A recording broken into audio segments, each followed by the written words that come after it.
يا أيها الذين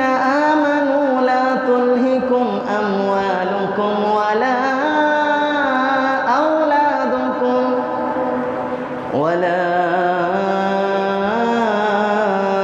أولادكم عن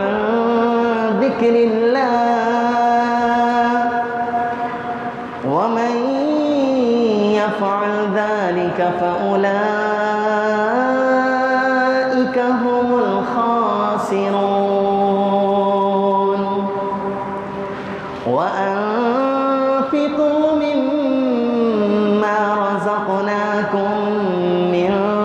قبل أن يأتي أحدكم الموت فيقول رب لولا أخرتني إلى أجل قريب فأصدق وأكن من الصالحين